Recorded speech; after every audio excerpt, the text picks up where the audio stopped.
Hello, everyone, and welcome to another episode of the And She Looked Up podcast. As always, I'm your host, Melissa, and this week I'm really looking forward to welcoming Rebecca Rowe to the podcast. Hi, Rebecca. Hi, Melissa. Great to have you here. For those of you who may not be familiar with Rebecca, she is a classically trained fashion designer and a personal stylist and declutter expert who focuses on helping women find their personal style that she believes lives in their existing closets. Isn't that nice to know that our style is already there? By It letting go almost always is. by letting go of what no longer serves them through fashion psychology, she's able to help her clients tackle their blocks and leave with a clean closet and a great relationship with our clothes. And isn't that what we all want? Just make our morning easier when we get up and have to make those decisions. So Rebecca is here today. We're going to be talking a little bit about her story, but we're also going to be talking about collaboration because she's had a little bit of an interesting take on that. And I think one of the things that a lot of creatives stumble with when it comes to collaborating with other creatives is not knowing where to start or not realizing that they don't have to collaborate with somebody who does exactly what they do. So, we're going to be talking a little bit about that today. But before we get into that, Rebecca, the first question I ask everyone who comes on this show is, did you feel like you were creative as a kid? I did feel creative as a kid, but I'm not sure if I felt creative or if I was told I was creative. Oh, And it's this interesting way of growing up because I was good at visual arts, painting. I always was doing something with my hands, and so I guess you could call that creative. And I enjoyed it. But I was always told, oh, you're so talented, you're so talented, you're so creative. So I think I took on a bit of that personality from a really young age and started to associate myself with those words. And then as I grew up, I started discovering what creativity means to me. And the term has changed a little bit since when I was a kid. oh, okay. So what does it mean to you? So for me, especially in business, I always think of an entrepreneur as a creative because we have to think in creative ways. Uh, Most of the time, I actually most like almost always, uh, the way that we get to our goals is not linear. It's not the same way. And so we're constantly problem solving and creating new answers to very simple questions. And that's what I really consider creative and how I would describe myself as a creative now. It's like I'm more of a creative problem solver. My brain thinks in a creative way, but I no longer specifically draw or specifically paint, if that makes sense. It totally makes sense. I totally agree with you. I think all careers have creative elements to it where creative thinking is an asset. So, and I think we're all creative at heart. So I don't really believe Yeah. that there is a non-creative career. I think we can always add some creativity to whatever it is that we do. But Absolutely. you wound up as a classically trained fashion designer. So obviously you started down that very traditional creative Yeah. path. What was it that took you that direction? Were you drawing clothes in school or like, where was it? How did you tell us your path? Fair enough. So you're gonna laugh. Okay. Now I know that we're both on a podcast and I know that people in their cars are not seeing this, but I am 6'1" and I've been 6'1" since I was about 15. So creating clothes really became a passion because I didn't have anything available to me. Right.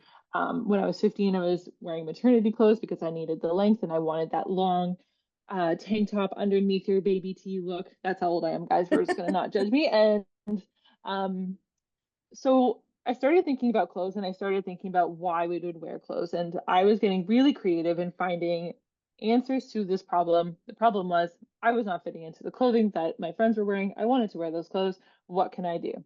And then I discovered the men's section, and then I discovered the maternity section, like I mentioned. And then I was like, there has to be a better way. And I started sewing.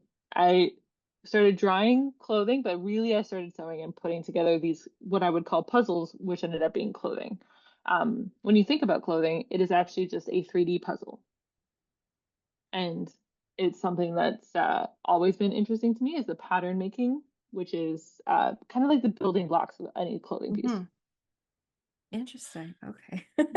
So that's So how I got into it. did you have like a sewing background or was it like grade eight home ec or I don't know, do they still do sewing in home ec? I was the last grade to go through where it was only girls who did sewing, but I think they still had home ec available. So did you have to teach Yeah. yourself how to sew or was that something you just So figured out? I was homeschooled. So I didn't go to school until I was in grade 11 and 12. I did a visual arts program in grade 11 and 12. But before then, so when I first started sewing, my grandmother taught me how to sew. And when she got frustrated, she gave me a roll of duct tape and she said, figure it out, put it together. And so I was putting things together with duct tape, but I took some sewing classes just at local fabric stores in Ottawa. And they're the ones who taught me how to sew. Yeah. And then I went to school, as you mentioned before, classically trained. So I went to school in New York and I went to school in Paris, and they really honed in my sewing skills. Nice. So yeah, New York and Paris, I think a lot of us think of those as fashion capitals. So that must have been a pretty exciting experience at that age to be in the thick of that world. Um, so after you finished school, did you know like you must have had a few different options. You could have gone and worked for a fashion house or for a label or something along those lines, but it sounds like you went your own path, or was I, there a step in between there? I so I finished I graduated fashion school in Paris is where I got my certificate. I'm probably saying that wrong. It's been so long. And I came home to Ottawa, government town in capital Canada, and I was like, oh, there's gonna be jobs for fashion designers here. No, no, there's not. There wasn't. I'm sure there is now, but so I got home, started working as a server, and I said, no, no, no, no. I did not spend the amount of money I spent on my education for this. So within a year of being home, and I had a few friends who had known I went to fashion school, and they offered me a spot in what was called Capital Catwalk. It was a charity catwalk, and I was like, you know what? Let's make a collection. Within 6 months, I made a collection. I showed my first collection, and then I started selling my collection. And I've been working in the fashion industry since. So you started out self-employed pretty early then. Like I joke around that I've never had a real job, so I don't think you're the only one who listens to this podcast who would say that. So I think we can all relate to that. But so there must have been a little bit of an entrepreneurial streak in you from the get-go. You obviously were like, I'm going to do this. I'm going to make it happen for myself. If there's no jobs here, I'll make a job. So it um, it felt safer. Yeah. yes, I totally get that. And you're the first person I've had on the show who has said that. But I remember when I quit my job to become self-employed, I didn't feel safe in a corporate environment. I felt like I could be let go at any moment, or somebody in a corner office could look at a spreadsheet and say, "Yeah, she's gone," and not even know who I was. And I just thought, if I'm in charge, I get to be in control of my career, and that felt safer to me. Um, Yeah. but I know it's not like that for everyone. So I totally It get that. it's the mindset of you can always make more money. Mhm. If you're a creative, there's 101 different ways that you can make money. And if you need to, I promise you, you will go out and find a way to make money. Whether it's you sell another piece, for me, it was selling clothing, or when I started styling, it was because people were asking me to go through their closets because I had good style. And I was like, okay, great. I can charge money for this. Now I have another stream coming towards me.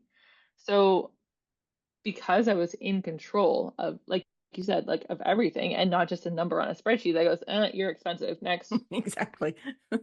It felt safer. Yeah, no, I totally get that. And like I said, you're the first person who's been on the show who's actually said that. So yeah, I completely agree with you.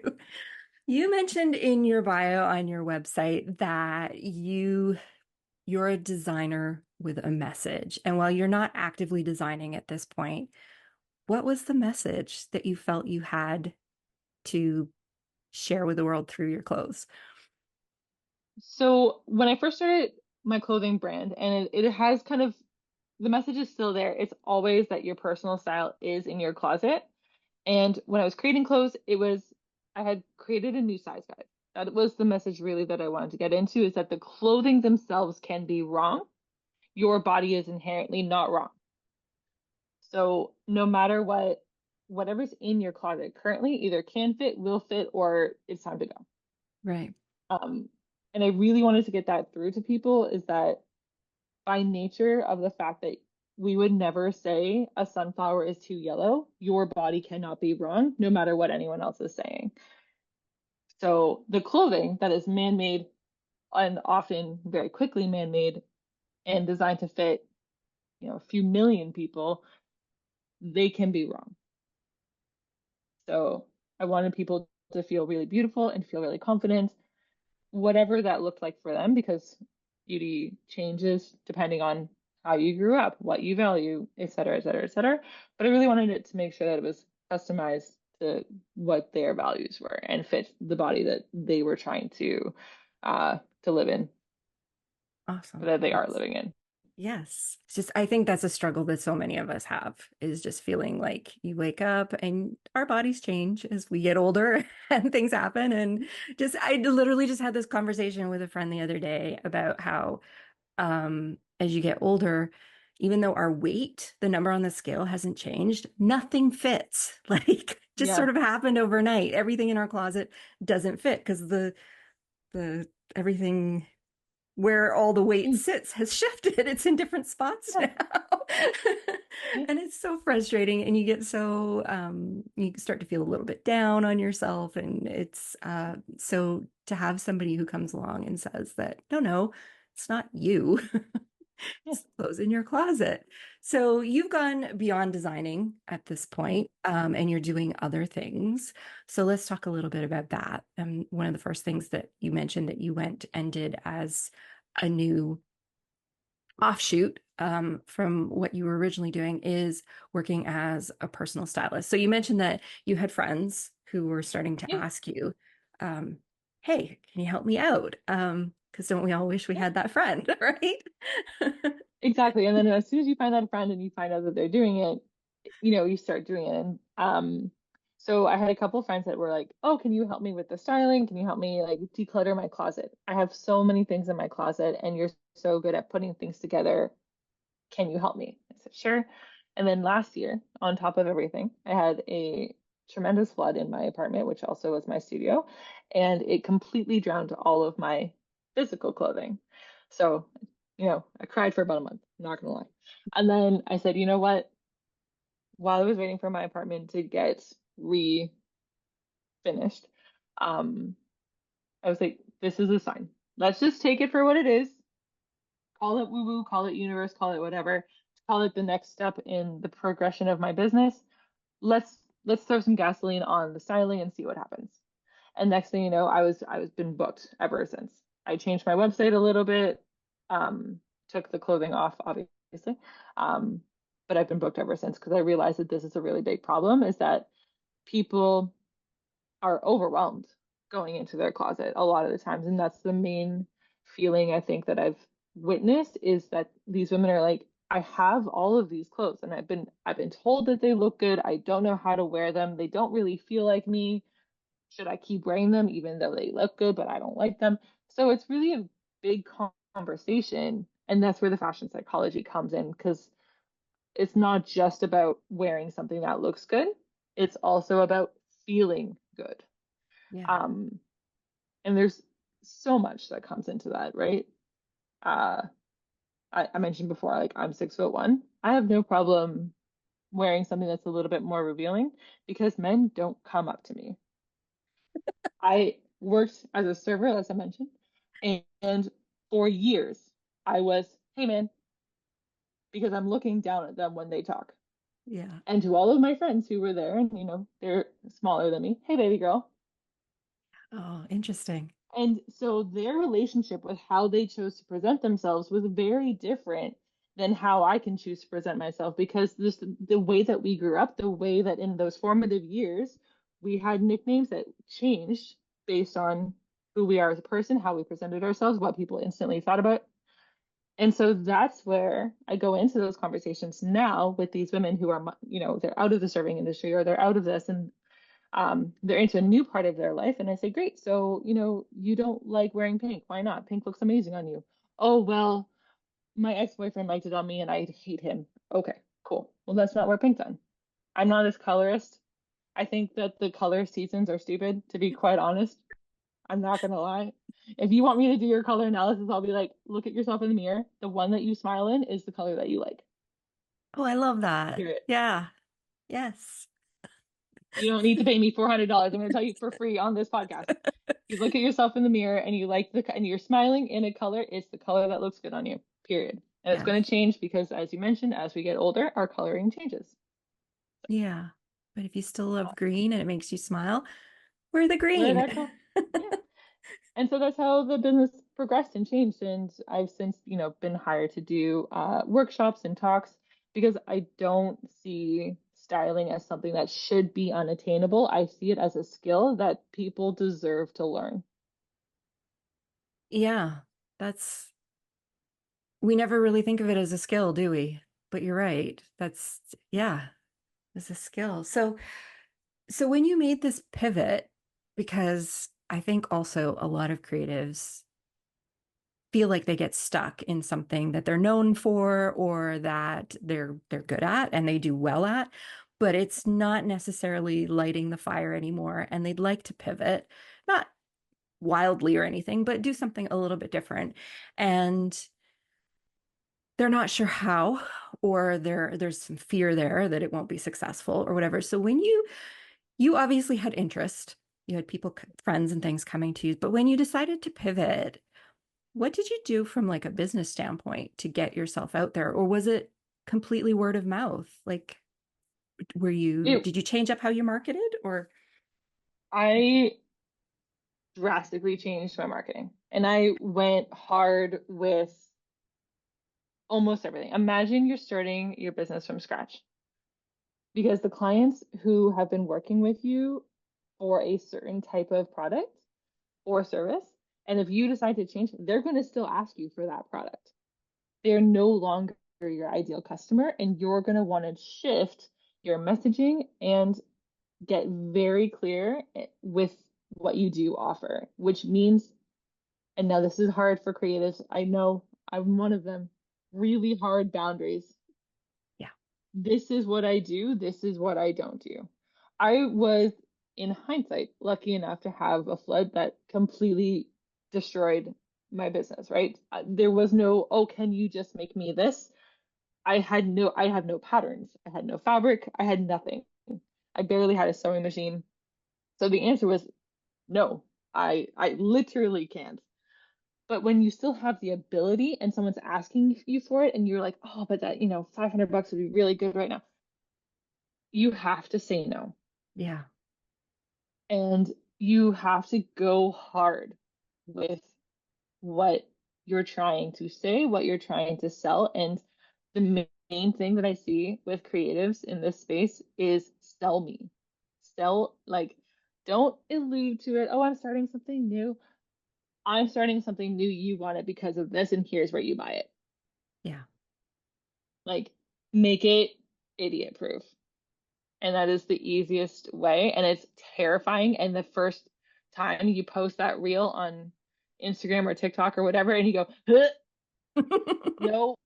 And then you walk away from your phone and you're like, nope, but you did it. And if you did it once, you can do it again. Yeah. I think you kind of hit the nail there where you said, oh, if I do this, it's an extra $500 because how, like, I think that's part of the scary part is there's always this underlying current that it's hard to earn a living as a creative. So if you are earning a living as a creative and you're making money and things are going well, that thought of pivoting to something different but still creative, like what if the money doesn't come in? And I think there's that fear. So when these little opportunities come up from your past passion, Yep. it is so hard to say no, like especially when you're not sure when the next Yep. paycheck is going to land in your bank account. So, Oh, I was gonna say, and like this just goes back to the first, very one of the first things we said is like you can always make more money. mhm, So if you change into this new business and you're like, no hard boundary, this is what I'm doing. I've pivoted.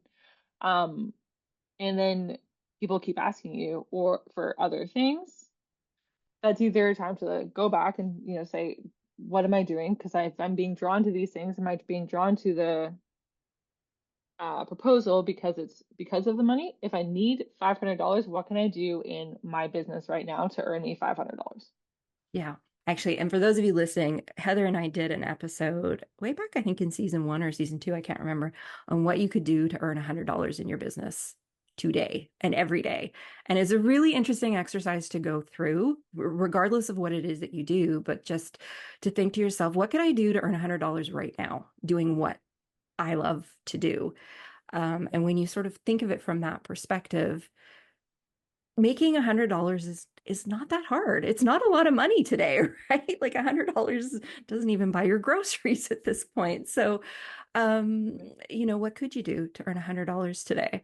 And so that's an interesting thing to think about if you're thinking out there that you'd like to pivot. So how could you make that first $100 in your pivot? And how do you make the second $100? And just keep pushing along. Oh, I was just gonna say, you save that episode on how to make $100, and then every time you want to say, sure, you know what? You go, nope, let me put my headphones on, listen to Melissa. I go back and listen to it myself because every now and then I need that reminder. I pivoted about 2 years ago, and it's like there's days where I just need to go back and hear it. Yep. So yeah, absolutely. When you made the decision to pivot though, like how did you get the word out beyond the people who you were already working with? Like, were you ramping up your social media? Were you hitting up your email list? Like, what did you do to kind of get the word out there? Yes.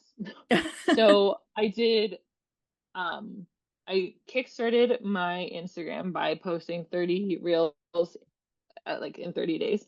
Um, really with very specific hashtags. So I was telling Instagram, I am an Ottawa stylist, and I didn't really care about anything else. Like the point was, who am I trying to target? What am I doing?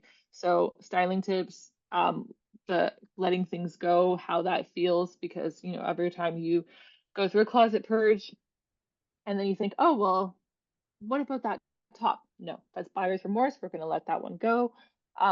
So I just, everything I could think of went into Instagram. Then I sent out an email to my existing clients telling them the truth. Hey, my business is on fire, or actually it's underwater. Underwater. Um, if you are not interested in the type of content that I will be producing from now, here is the unsubscribe button. I'm asking you to respectfully leave because I'm no longer selling clothing. If you are only here for clothing, there's nothing I can really do. Here are some other people that you can go to. So I cleared out my email list, which I'm not going to lie, it is a terrifying number when you see the email numbers go down and you're like, it's going to be fine because my open rate is really high. My open rate is really high. My open rate is really high. And then I went to other businesses who were complimentary to me. Part of one of my services is I take women shopping. And I love taking women to small boutiques where they can find something that is super unique. And so I went around to those businesses and they asked me for my cards. So Nice. now I think there's 3 businesses in Ottawa in the downtown core who are all locally owned who have my cards. So when women come in and say, oh, I don't know what looks good on me, what should I do? You need Rebecca. Because That's how also you they do say it. this is not my job. I am not a therapist. You need to, here she is. But now they're selling for me also. Hmm. And I take clients to their stores because they have amazing pieces. So Yeah. it's a very symbiotic Very collaboration that win-win. works. Yes. And, we talk about this a lot on the podcast about how you need to go outside and talk to Yeah. people. Mhm. You need to go to networking events and do the things. Yeah.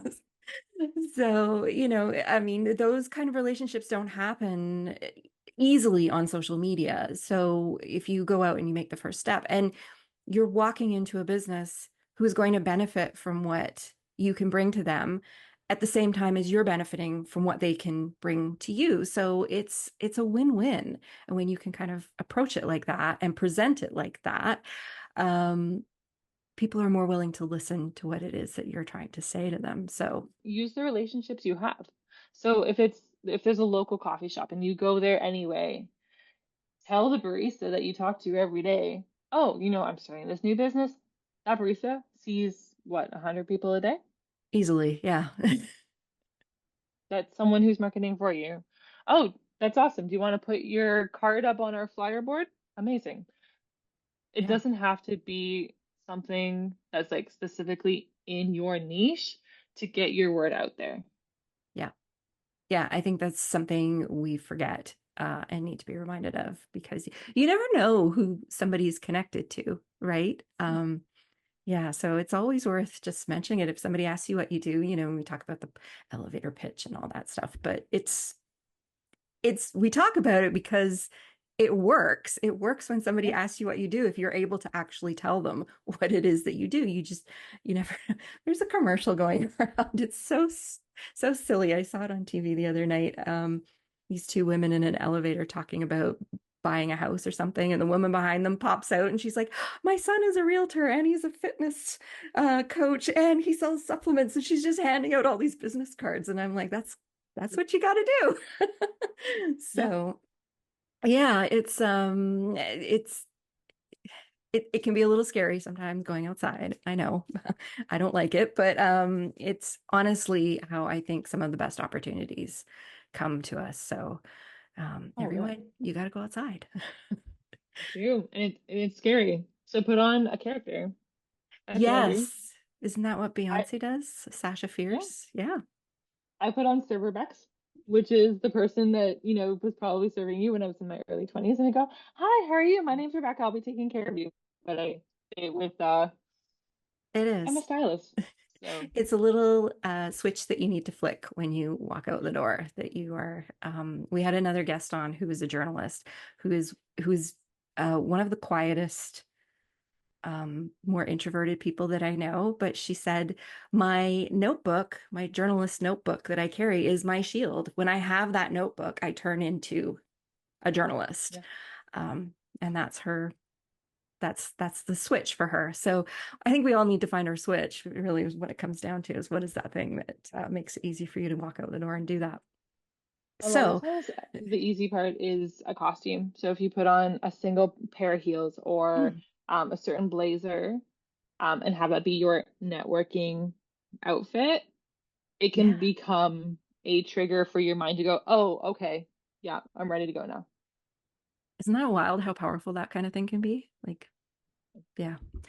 Um, so speaking of collaboration, that's one of the things we were going to talk about today. And you've branched out in other ways. So you're working as a personal stylist. You're also helping women declutter their closets, which kind of goes hand in hand with being a stylist.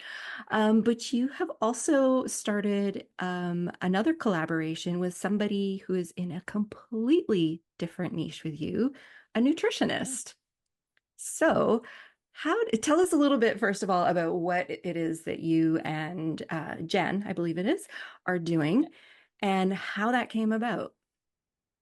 So I'm collaborating with Jen from Nutrition IQ. So her Instagram handle is Nutrition IQ, and she is an anti-diet nutritionist. And that's the first thing that I was like, all right, I like you. What's going on here? Because as we mentioned before, clothing is so entwined with your body image that I had it seems to me to work pretty well together. So I actually worked with Jen as she was a client of mine, and we were going through her closet and we became friends. I really liked the way that she approached food and she approached clothing as a tool to help aid your body image. And that's exactly what I do, but I don't have a nutritionist background. So she's actually the one who came to me and said, "Hey, I want to do an online course. Would you be interested in collaborating?" And here I was being like, "Absolutely not. How am I going to do an online course talking about clothes? This makes no sense." But she was like, "No, I think it would be good because then you can explain your theories and thought processes to a bigger audience.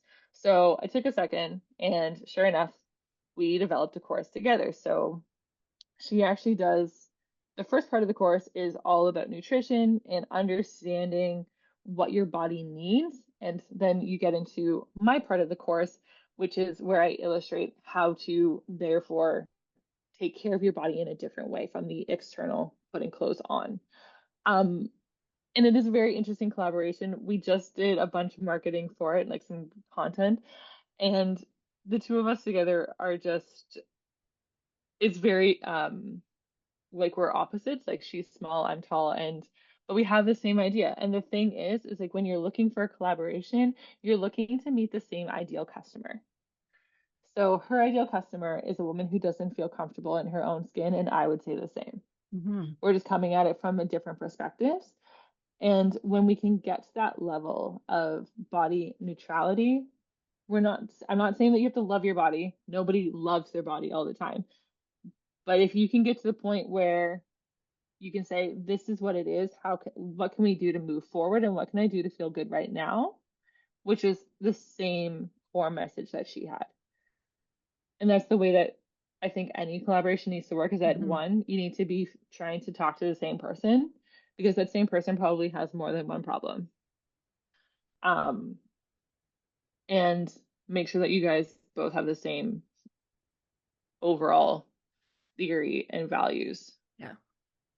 Yes, I think that's a big one that we don't think about just when whether it's a collaboration, a short-term collaboration, so it's a one project, or whether you're bringing on a business partner or you're teaming up with a friend. It's the thing that I think is going to make things as smooth as possible for you is if you are on the same page, like values wise, which, Yeah. and it doesn't really matter what your values are. It just Yeah. matters that you are in sync with them, because I think all your core arguments are going to come from having different value systems. So it's very much like a marriage in some ways, just if those core values are out of sync, it's really hard to be able to move forward. So now that you've started this, you mentioned it's an online course, so that is something very different for you. Um, how did you guys go together? How did you put that together? Was that something? Actually, let's back up. So you've got two different people with two very different careers coming together to work on this project that at first might sound a little odd, but when you explain it, it makes total sense. Like, of course, why would you not work together? But how did you decide who would do what? Like when she approached you, and so, you know, what were the questions you were thinking in your head? Like, what is it I'm going to do, or Yeah. who's going to do all the work? That kind of thing. How did you decide how to distribute the workload? So we're lucky enough to live in the same city. So the first thing that we did was we met at a coffee shop and we went through, okay, what does our client need from us? How can we provide the information that they need to get the best outcome? So what outcome are we looking for? With an online course, it's obviously a lot of self-directed work, and so we can't guarantee the work because we're not there doing it with them. But if everything goes to plan, what are we looking for the outcome to be? And so we both decided that we wanted the outcome to be someone who was the next step forward with their body acceptance journey. So with food, with clothing, her idea was I want them to go into a restaurant and not think about the calories. I want them to think about what does my body need? What do I want? What will I enjoy? And for me, it was I want the same thing. I want them to go in their closet in this morning, in the morning, thinking, great, I'm going to put on this because it's going to feel good on my body. Great. We both have outcomes that we were going for, and then we really worked backwards.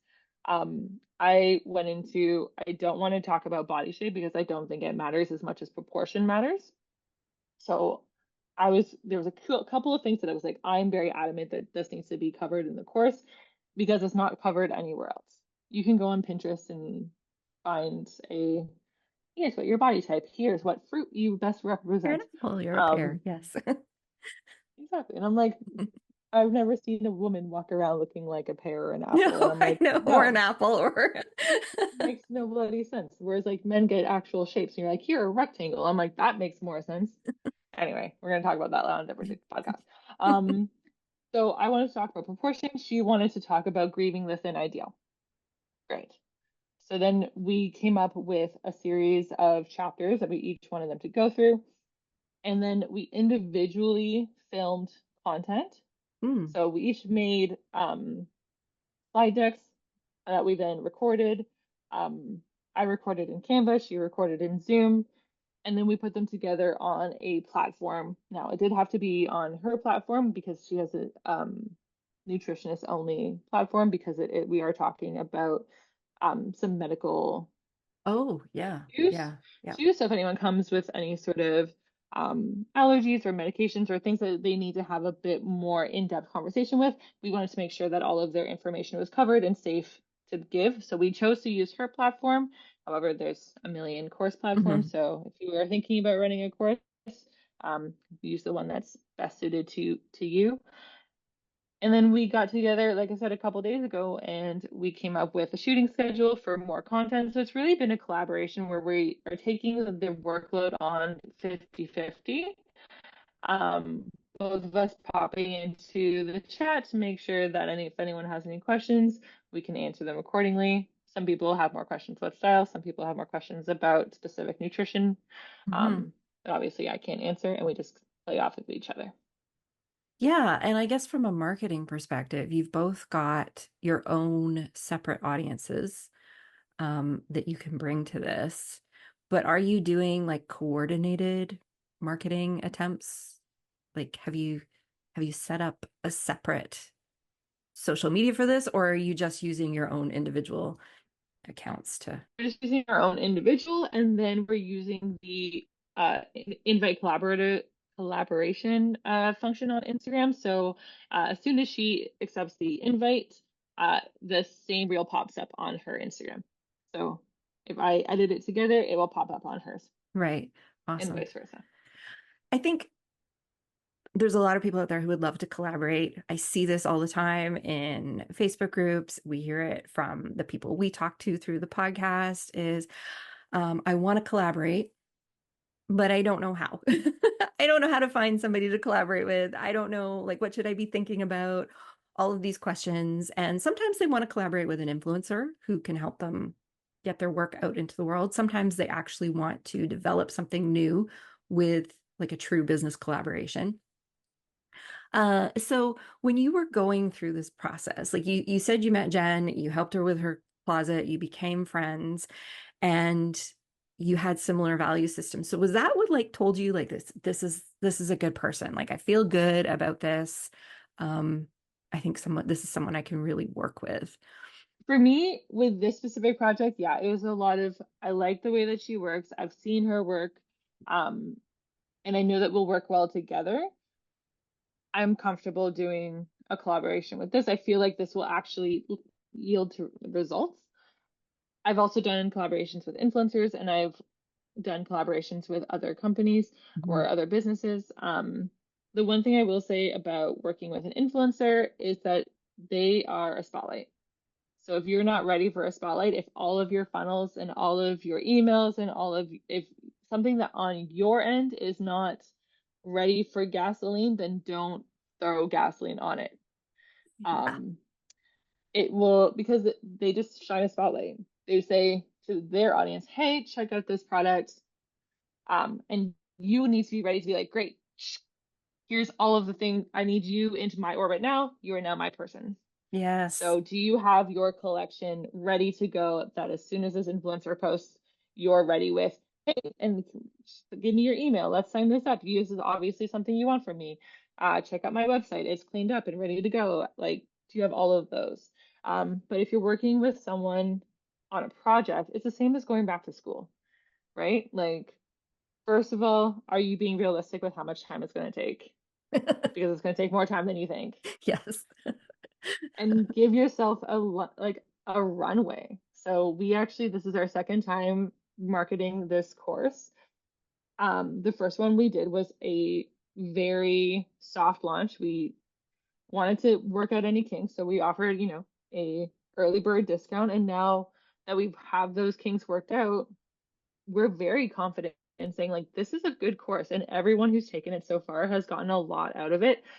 It's succeeded in both of our um, objectives. And so here we go. Be prepared to run it more than once. Like you said before, this is a marriage. We're in it for the long haul, Jen. Like if you're listening. So Yes. you can't expect all the work to be on somebody else. You really have to be prepared and say, great, here are the skills that I can bring to the table and find someone who complements you in the other way. Yeah, So, exactly. Did you have any kind of formal agreement in place when you started? Because I know a lot of us, when we do these things, we do not, even though we probably should. But was it just pretty much like, yeah, let's do this? And then you just jumped uh, off? uh, with Jen, I don't have a formal agreement, but with other companies that I work with, I do have a formal agreement. So, Yeah, like if I do a workshop with somebody, then I at least have an email chain because as long as it's written down and timestamped, you can use it as a contract. yeah. Excuse me. Yes, it's one of those things when you're super excited about something, you don't necessarily think about um, putting it down on paper or anything like that. You just want to get moving. You're excited about your project. So, what have been some of the pleasant surprises about working with somebody outside of your business and maybe some of the challenges that you weren't expecting to pop up? The unexpected challenge that popped up was working on someone else's timeline. Mm, That's always something because I'm sure like myself and like many other entrepreneurs, we think that we can do 12 things in a day and there's only 10 slots. So, um, working on someone else's timeline definitely was a challenge and it it means that I have to take a look at myself too because of how I react. I need to make sure that I'm not getting stressed or at least not getting visibly stressed. I don't want to stress her out by me getting stressed that we know we don't have enough time because there's always time. You just got to take it from somewhere else. Um, but when you're in it, it doesn't feel like it. So that was one of the stresses and challenges with working with someone else. Honestly, with Jen, there wasn't um, a lot of issues working together, but I have worked with other people and other collaborations in the past, where you don't see things eye to eye and it becomes a conflict management exercise where you're asking yourself, what are you willing to give up? And that's the thing is this goes back to your boundaries conversation. What are you willing to give up and what are you not willing to give up? hmm Because it is a collaboration. There will be areas where you need to give up some of that control. And as entrepreneurs, like you mentioned, like we work for ourselves. We're not used to giving up control because we don't have to. Yes. So when you are working with someone, what are you willing to, what are you not willing to? Yeah, you're very right. In my previous business, I had a business partner, and one of the things I had to learn is that he doesn't do things the same way I do. And at first, it drove me bonkers. And at the end of the day, I just had to sort of step back and say, is he getting the work done? Yes. Is he doing a good job? Yes. So if he does it differently from you, just back off and let him do what he's doing. And Yeah, that's hard for a lot of us when we are used to working on our own. We want everybody else to work the way we do, but at the end of the day, he was doing his work and he was doing a really good job of it. So who's the one with the problem? It's me, yep, not him. yep. I So feel that. yes. What about the positives though? Like what have you gotten out of this that has been a nice, pleasant surprise for you? Or maybe not even a Honestly, surprise, but just great. so I got a partner to work with, Yeah. and I work with clients, but to get someone who's you're not working for, you're working with is a really nice breath of fresh air. Yeah. Like someone who can bounce ideas off of for marketing, someone who can go through and edit my work because I can ramble. That has been amazing. There's so many benefits to working with someone. I'm very excited and like her contribution and I've learned so much from her. Um, it's just been unreal. I'm extremely happy with how things have turned out. It is, it's nice. And one of the things you mentioned that was my favorite thing about having a business partner is just not feeling like you're making every decision on your own, that it Yeah. 100% rests on your shoulders. And just, yeah, that ability to bounce ideas off another person.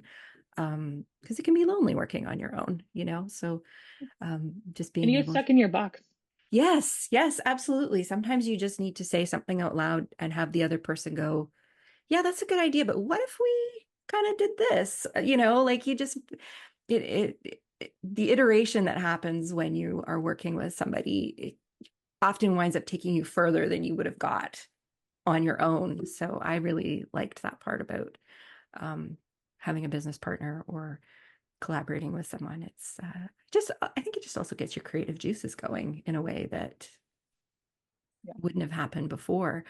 Um, yeah, so out of this collaboration, like you this is not your first collaboration and you may have others down the road.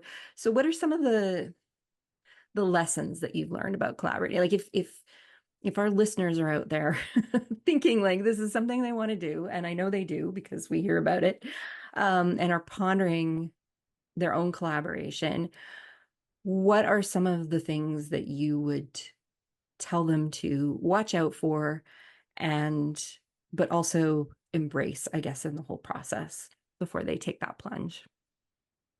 So what I would look for is someone who has the same values but not the same business.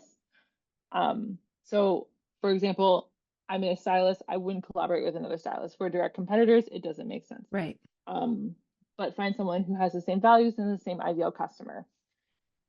I would definitely watch out for how much time it's going to take. It is going to take you at least 2 times longer than you think because you are working with someone else Mhm. now. So it's not just, oh, I think I'm going to throw this up on Instagram. Have the consideration to show it to your partner and say, hey, can you look this over? Are you comfortable with this? On my own personal marketing, I am more outspoken and like just casual because I want people to feel like they know me. Jen Right. has isn't like certified dietitian and nutritionist. She speaks with a much more professional type of cadence and language. So I've edited reels for me that meet her voice as well, and we're collaborating that way. So it's going to take longer just because of the back and forth. And another thing that I would probably do going forward is to get that contract at, like I said, at least an email back and forth that says, this is what we agree on. Can you please respond to this email saying yes? Um, if you don't want a formal contract, and Hmm. then do it because just do it. We spend so much time thinking about doing things and then we want to see perfect and then we wait and then we don't launch version one. And if you're not a little bit embarrassed about version one when you're on version 15, then you waited too long. That's really good advice, actually, because yes. Just a big yes to that.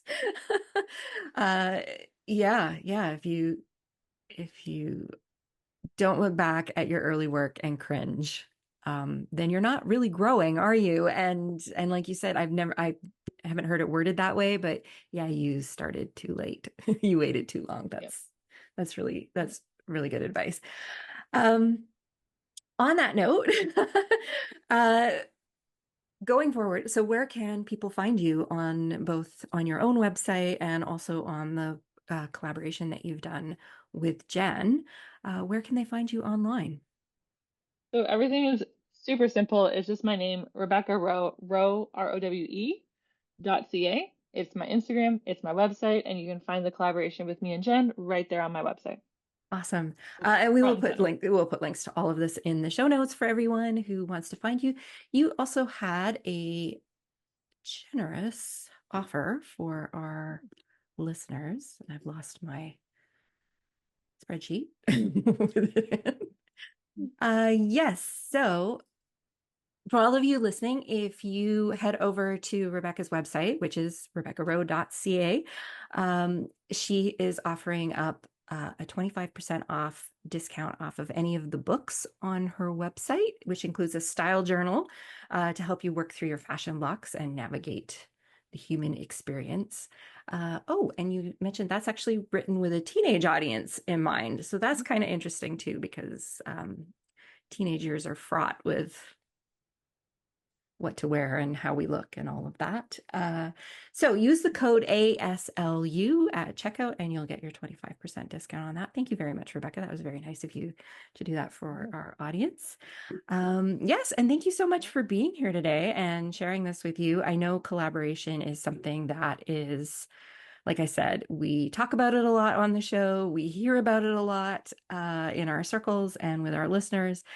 And I hope this gives people that little impetus to kind of get out there and see what's out there and what they could potentially do with somebody else, because it really does, it really gets your creative juices going. It's just another way to kind of satisfy that little urge that we all have to build something new, which I think is very creative and also very entrepreneurial at the same time. So Yeah. takes it all back. So yes, thank you so much for being here this week. Thank you. Appreciate it. All right, everyone. That is it for this week. We'll be back in another 2 weeks with another brand new episode, and we will talk to you all then. Thanks for listening.